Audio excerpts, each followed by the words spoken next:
नमस्कार दोस्तों। आज के इस धमाकेदार एनालिसिस यानी विश्लेषण में सभी का बहुत बहुत स्वागत है। सच कहूं तो धर्मशाला के खूबसूरत मैदान पर आईपीएल 2026 के क्वालिफायर 1 में जो हुआ उसने पूरे क्रिकेट जगत को हिलाकर रख दिया है। ये सिर्फ एक आम मैच नहीं था यार, ये रॉयल चैलेंजर्स बेंगलोर का एक ऐसा मास्टर क्लास था जहां बैटिंग, बॉलिंग और फील्डिंग हर जगह सिर्फ और सिर्फ बेंगलुरु का ही जलवा था। तो चलिए बिना कोई वक्त बर्बाद किए इस रोंगटे खड़े कर देने वाले मुकाबले की गहराई में गोता लगाते हैं। ठीक है, तो सीधे एक्शन में कूदते हैं और उस तूफान की बात करते हैं जिसने इस 92 रनों की ऐतिहासिक जीत की मजबूत नींव रखी। जरा इस आंकड़े को महसूस करके देखिए, सिर्फ 33 गेंदें और 93 रन। मतलब क्या पारी थी ये! 5 चौके और 9 गगनचुंबी छक्के। ये कोई आम बैटिंग नहीं थी, ये एक ऐसा स्टेडियम हिला देने वाला तूफान था जिसने गुजरात की गेंदबाजों के होश उड़ा दिए। जब गेंद बार बार स्टैंड्स में गिर रही थी ना, तो मैदान का पूरा माहौल ही बदल गया था। ये सिर्फ रन नहीं थे, ये फाइनल की तरफ बढ़ता हुआ एक निर्दयी प्रहार था। धर्मशाला के उन ऊंचे ऊंचे पहाड़ों के बीच दबाव भी उतना ही ऊंचाइयों पर था। ये कोई लीग मैच तो था नहीं, ये तो सीधे फाइनल का टिकट था। और टॉस के वक्त से ही बैंगलोर की टीम एकदम अलग ही आक्रामक मानसिकता के साथ मैदान पर उतरी थी। एक कट्टर समर्थक होने के नाते जब हम इस ऊर्जा को देखते हैं तो साफ पता चलता है कि बैंगलोर उस दिन सिर्फ जीतने नहीं आई थी, बल्कि एक बहुत बड़ा स्टेटमेंट देने आई थी। गुजरात टाइटंस जैसी मजबूत टीम के खिलाफ ऐसा निडर अप्रोच रखना सच में एक चैंपियन टीम की ही निशानी होती है। और इस बेखौफ अप्रोच का नतीजा क्या निकला? स्कोरबोर्ड खुद सारी कहानी बयां कर रहा है। 20 ओवर खत्म होने पर 5 विकेट पर 254 रनों का विशाल पहाड़ और रन रेट 12.70। T20 क्रिकेट में 250 का आंकड़ा छूना वैसे ही बहुत बड़ी बात है, लेकिन जब ये प्लेऑफ जैसे भयंकर दबाव वाले मैच में हो तो ये सवाल उठना तो बनता है, क्या ये आईपीएल प्लेऑफ के इतिहास का सबसे बेहतरीन और विस्फोटक बल्लेबाजी प्रदर्शन है? इतने बड़े स्कोर ने तो मैच को पहली ही पारी में गुजरात की पहुंच से मीलों दूर कर दिया था। और ये आंकड़े बहुत ही शानदार तरीके से दर्शाते हैं कि इस पहाड़ जैसे स्कोर की नींव आखिर रखी कैसे गई। शुरुआत से ही फुल ऑन आतिशबाजी। वेंकटेश अय्यर ने महज 7 गेंदों में 271 से भी ऊपर के स्ट्राइक रेट से 19 रन कूट दिए। फिर विराट कोहली ने अपना क्लास दिखाते हुए 25 गेंदों में 172 के स्ट्राइक रेट से 43 रन बनाए। वो कवर ड्राइव्स और पुल शॉट्स, क्या गजब थे। उधर देवदत्त पड्डिक्कल ने भी 157 से ज्यादा के स्ट्राइक रेट से 30 रन जोड़े। इन टॉप 3 बल्लेबाजों ने जो गति और आक्रामकता सेट की ना, बस उसी ने आने वाले महाविनाश का पूरा मंच तैयार कर दिया था। अब इस स्कोर के बनने की टाइमलाइन को एक लाइव कमेंटर की नज़र से देखते हैं। ये बिल्कुल किसी थ्रिलर फिल्म जैसा लगता है। दूसरे ही ओवर में जब अय्यर 21 के स्कोर पर आउट हुए तो लगा शायद अब रनों की रफ्तार धीमी पड़ेगी, लेकिन ऐसा बिल्कुल नहीं हुआ। 8वें ओवर तक स्कोर 93 पहुंच गया। कोहली के आउट होने के बाद भी रन रेट का पहिया एक पल के लिए भी नहीं रुका। 16वें ओवर तक आते आते स्कोरबोर्ड पर 189 रन टंग चुके थे। बैंगलोर ने यह पक्का कर लिया था कि विकेट चाहे गिरते रहें, लेकिन मैच का मोमेंटम कभी भी गुजरात के हाथ में ना जाने पाए। ये बस एक नॉन स्टॉप बिना ब्रेक वाला प्रहार था। देखिए, क्रिकेट सिर्फ व्यक्तिगत प्रदर्शन का नहीं बल्कि साझेदारियों का खेल है ना। तो जो लोग आंकड़ों की गहराई में जाना पसंद करते हैं उनके लिए ये जानना बेहद दिलचस्प होगा कि इस विशाल लक्ष्य को खड़ा करने के पीछे 3 सबसे बड़ी साझेदारियों का हाथ था। सबसे बड़ा टर्निंग पॉइंट रहा चौथे विकेट के लिए 95 रनों की वो तूफानी साझेदारी। उससे पहले दूसरे विकेट के लिए 72 रनों की ठोस साझेदारी ने एक बहुत मजबूत बेस दिया था। और आखिर में छठे विकेट के लिए सिर्फ कुछ ही गेंदों में 40 रनों की नाबाद साझेदारी ने स्कोर को 254 तक पहुंचा दिया। इन्हीं साझेदारियों ने गुजरात के गेंदबाजों की पूरी तरह से कमर तोड़ दी।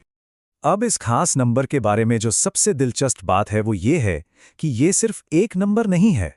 281.81। ये वो स्ट्राइक रेट है जो किसी भी वर्ल्ड क्लास गेंदबाज की रातों की नींद उड़ाने के लिए काफी है। मतलब सोचिए, ये आंकड़ा साफ साफ दिखाता है कि भयंकर दबाव के क्षणों में कैसे एक खिलाड़ी पूरे के पूरे गेम को एक अलग ही स्तर पर ले जा सकता है। ये उस तबाही का जीता जागता गणितीय प्रमाण है जो उस रात धर्मशाला के मैदान पर देखने को मिली थी। और वो तबाही मचाने वाले असली हीरो थे रजत पाटीदार। ये पूरी तरह से उनका गेम चेंजिंग मास्टर क्लास था। महज 33 गेंदों का सामना किया और नाबाद 93 रन ठोक डाले, 5 चौके और 9 गगनचुंबी छक्के। ऐसा लग रहा था मानो पाटीदार किसी अलग ही पिच पर बैटिंग कर रहे हों। गुजरात के दिग्गज गेंदबाजों के पास उनके किसी भी शॉट का कोई जवाब ही नहीं था। पूरे स्टेडियम का माहौल एकदम बिजली की तरह चार्ज हो गया था। हर छक्के के साथ वो शोर, वो पागलपन दोगुना हो रहा था। इस खौफनाक और बेखौफ प्रदर्शन के लिए प्लेयर ऑफ द मैच का अवार्ड एकदम परफेक्ट था। खैर, अब कहानी के दूसरे हिस्से की तरफ मुड़ते हैं। सीधे फाइनल में जाने के लिए गुजरात टाइटंस को 255 रनों का एक असंभव सा लक्ष्य चाहिए था। लेकिन इतना बड़ा स्कोरबोर्ड का दबाव इंसान से क्या-क्या करवा सकता है, ये यहां एकदम साफ हो गया। इस पहाड़ जैसे लक्ष्य का पीछा करते हुए शुरुआत में ही पूरी तरह से तबाही मच गई। स्कोरबोर्ड पर महज 51 रन और गुजरात की आधी टीम, जी हां, 5 विकेट पवेलियन वापस लौट चुके थे। शुभमन गिल और जोस बटलर जैसे बड़े मैच विनर खिलाड़ी इस भयानक दबाव के आगे बहुत ही जल्दी घुटने टेक गए। अगर ध्यान से देखा जाए तो इस पूरे मुकाबले में दो बिल्कुल ही अलग तरह की पारियां देखने को मिली। एक तरफ रजत पाटीदार थे, जो 33 गेंदों में 93 रन बनाकर पूरे गेम को अपनी उंगलियों पर नचा रहे थे। सच कहूं तो वो उस रात एकदम अनटचेबल थे। और दूसरी तरफ थे राहुल तेवतिया। 51 रन पर 5 विकेट गिरने के बाद तेवतिया ने 43 गेंदों में 68 रनों की एक बेहद निडर और जुझारू पारी खेली। उन्होंने अंत तक हार नहीं मानी, शानदार चौके छक्के लगाए।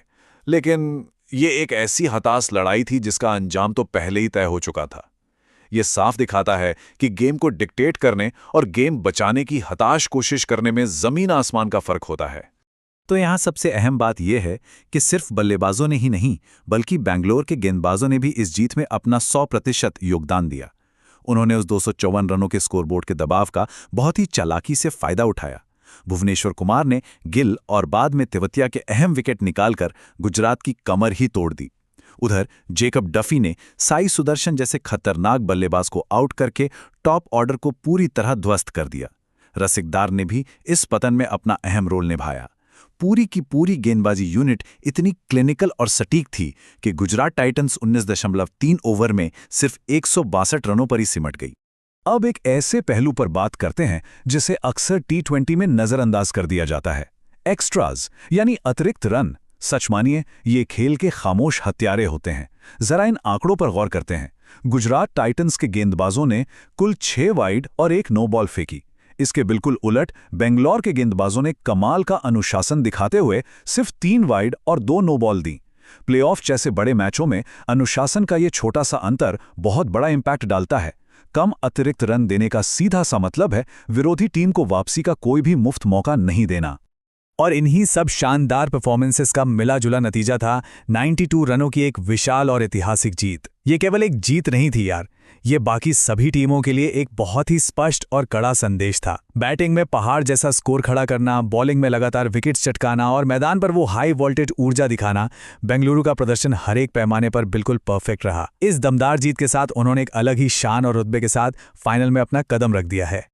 इस शानदार क्वालिफायर मास्टर क्लास को देखने के बाद अब हवा में सिर्फ एक ही सवाल गूंज रहा है। इतने सालों का वो लंबा इंतजार, इतनी सारी उम्मीदें, क्या ये आखिरकार वो साल है जब बेंगलोर आईपीएल की ट्रॉफी उठाएगी? क्या ये टीम अंततः इतिफाक रचने के लिए तैयार है? इस रोमांचक विश्लेषण के बाद सबके दिमाग में विचार जरूर आ रहे होंगे। नीचे कमेंट सेक्शन में फाइनल मैच को लेकर अपनी प्रेडिक्शन जरूर साझा करें। देखते हैं कौन सही साबित होता है। इस रोमांचक सफर में साथ जुड़ने के लिए बहुत बहुत धन्यवाद। मिलते हैं अगले धमाकेदार विश्लेषण में।